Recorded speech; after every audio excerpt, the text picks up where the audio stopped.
በጃፓኗ የኮሃማ ከተማ በሚገኝ ኦጎቺ በተሰኘው ሆስፒታል ውስጥ በ2016 ዓ.ም ከ2 ወር በማይበልጥ ጊዜ ውስጥ የ48 ሰዎች ሞት በሆስፒታሉ ተመዘገበ።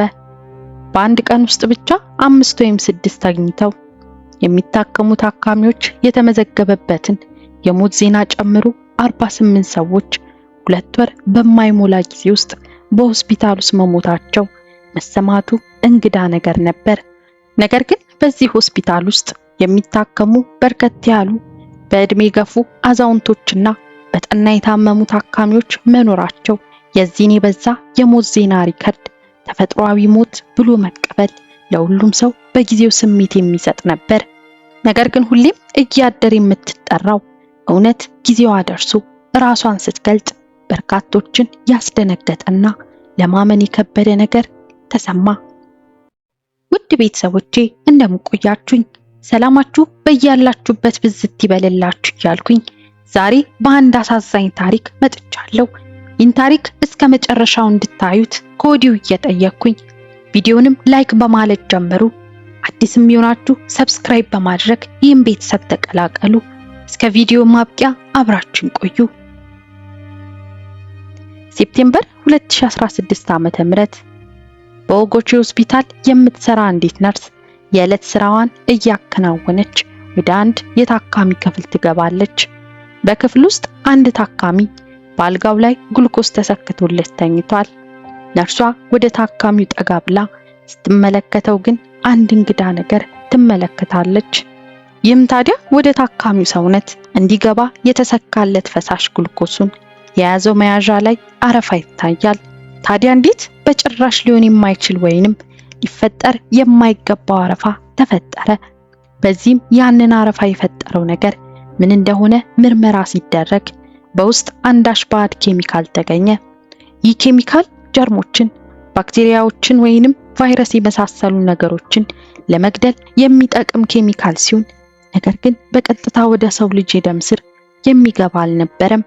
በተለይም ከመጠን ባለፈ መልኩ ከገባ እስከ መግደል የሚደርስ ገዳይ ኬሚካል ነው። ታዲያ በዛን ቀን ነርሷ ወደ ታካሚው ክፍል ገብታ ያገኘችው ኖያማኪ የተባለው ታካሚ በዛው ቀን ህይወቱ አለፈ። ከሱ ጋር በአንድ ክፍል ውስጥ ሲታከም የነበረ ሌላ ሶሶ ኒሺካዋ የተባለ ታካሚ ከ2 ቀን በፊት ሞቶ የነበር ሲሆን ሞቱ ግን ከነበረበት ህመም የመነጨ ነው በሚል ተፈጥሯዊ አሟሟት ተብሎ ታልፎ ነበር። ነገር ግን በአንድ ክፍል ውስጥ የነበሩና በ2 ቀን ልዩነት የሞቱ 2 ታካሚዎች ላይ የአስክሬን ምርመራ ሲደረግ ሁለቱም ላይ ተመሳሳይ ገዳይ ኬሚካል ተገኘ። ትልቁ ጥያቄ ታዲያ ከዚህ በኋላ መነሳት ጀመረ። ይህንን ነገር ማን ነው የሚያደርገው? ማን ነው ከዚህ ምስጢራዊ ሞት ጀርባ ያለው? ማን ይሆን የሚለው ጥያቄ ለመመለስ ምርመራ ተጀመረ። በሟቾቹ ሰውነት ውስጥ የተገኘው ይህ ኬሚካል በሆስፒታል ውስጥ የሚገኙ ሰራተኞች ሁሉ ሊይዙት የሚችሉ ሁሉም ጋር የሚገኝ ኬሚካል ሲሆን በቀጥታ የምርመራ ሂደቱን ወደ ተወሰኑ ሰዎች ጠበብ ማድረግ የማይቻል ነበር።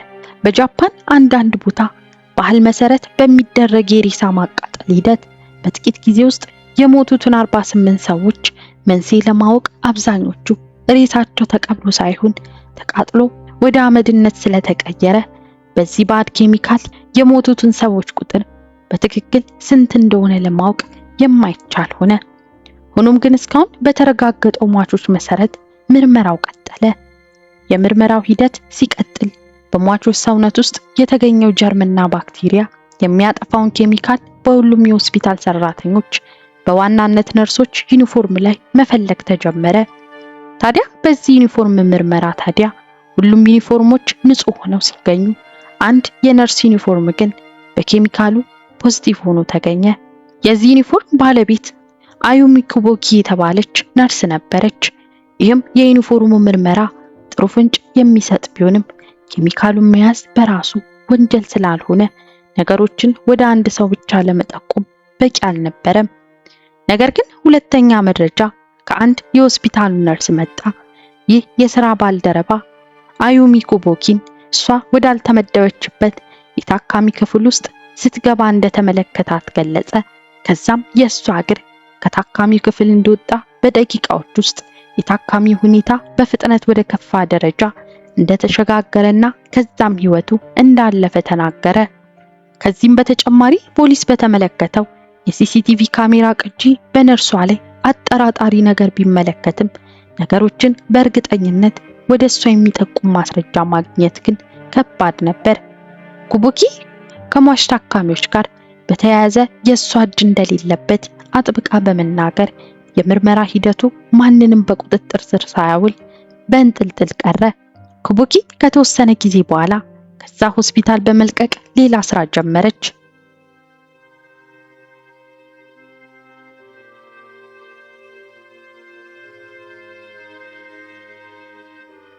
ኩቡኪ በ1987 የተወለደች ስትሆን በ2008 ዓመተ ምህረት በነርሲንግ ከተመረቀች በኋላ በአንድ ሆስፒታል ውስጥ መስራት ጀመረች።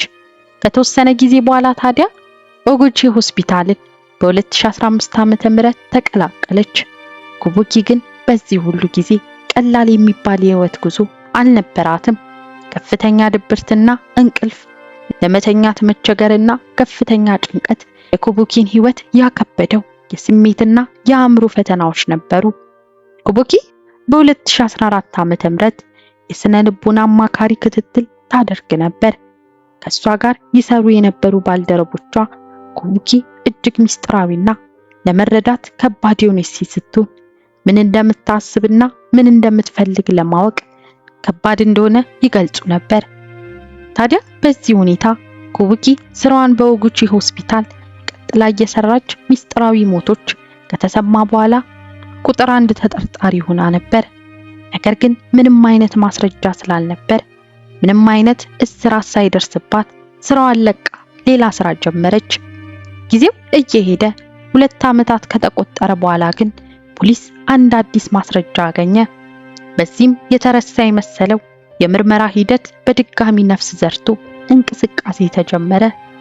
የፖሊስ የምርመራ ቡድን ወደ ኩቡኪ ስልክ በመደወል ለጥያቄ እንደሚፈልጋት አሳወቀ። ከዚህ በኋላ ነበር ታዲያ የነገሮቹ ሚስጥር መፈታት የጀመሩት። በፖሊስ ምርመራ ጥያቄ የተፈተነችው ኩቡኪ በመጨረሻም እጅ ሰጠች። እነዛን ገዳይ ኬሚካሎች ለታካሚዎች ስትሰጥ የነበረችው እሷ እንደሆነች ገለጸች። በሚያስደነግጥ ሁኔታም ከ20 በላይ ለሚሆኑ ታካሚዎች ይህንን ገዳይ ኬሚካል ስትሰጥ እንደነበር አረጋገጠች። ከዚህ አስደንጋጭ የምርመራ ሂደት ምላሽ በኋላ ታዲያ ትልቁ ጥያቄ የነበረው ለምን የሚለው ነበር። ለምን ምንም አይነት ትውውቅ ከሌላት የተለያዩ ታካሚዎችን መግደል ፈለገች? የመዳን ተስፋን ሸክፈው ወደ ሆስፒታሉ የመጡትን ህመምተኞች የመሞቻ ጊዜ ማፋጠን አስፈልጋት ለሚለው ለዚህ ጥያቄ የኩቡኪ ምላሽ ታዲያ እጅግ ያልተለመደ ነበር። ኩቡኪ ከዚህ በፊት በተመለከተችው አጋጣሚ አንድ ታማሚ ሲሞት የሟች ቤተሰቦች ታካሚውን የምትከታተለው ተረኛ ነርስ ላይ አብዝተው ሲጮሁ ስትመለከት ውስጧ ፍርሃት እንደሚያድርባት ትገልጻለች። በዚህም ታዲያ በአብዛኛው እድሜያቸው ገፋ ያሉ ታካሚዎችን የሷ የክትትል ፈረቃ ሊያበቃ ጥቂት ጊዜ ሲቀረው ኬሚካሉን እየጨመረች በቀጣይ የሚተካት ነርስ ስራውን ሲጀምር ታካሚው በዛው እንዲሞትና የታካሚውን ቤተሰቦች ሐዘንና ጩኸት ተረኛው ነርስ እንዲሸከመው በማለት አስባ ነገሮቹን እንደፈጸመች ታስረዳለች። በአጭሩ ኩቡኪ ምክንያቷን ስታስረዳ በእኔ ተራ ሰው ሞተ እንዲባል አልፈልግም በማለት ትናገራለች። የስነ ልቦና ባለሙያዎች ግን ነገሩ ከዚህ የተለየ ነው ብለው ያምናሉ። ኩቡኪ የነበረባት የአእምሮ ጤና ችግር ያለ በቂ ምክንያት አብረዋት የሚሰሩ ባልደረቦቿና ሆስፒታሉ አንዳች ችግር ውስጥ ሲገቡ የሚያስደስታት ሊሆን ይችላል በማለት ግምታቸውን ያስቀምጣሉ። በርከት ያሉት አልጋ ላይ ተኝተው ይታከሙ የነበሩ ሟቾች እድሜያቸው የገፋ መሆኑ ሞታቸው ተፈጥሯዊ መስሎ የታለፈው ሚስጥር በመጨረሻም ተፈታ።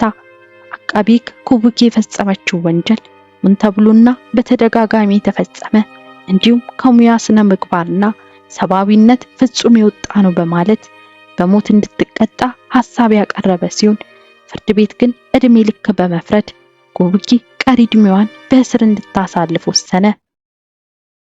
ውድ ቤተሰቦቼ ለዛሬ ያዘጋጀሁት ቪዲዮ ይህን ይመስል ነበር።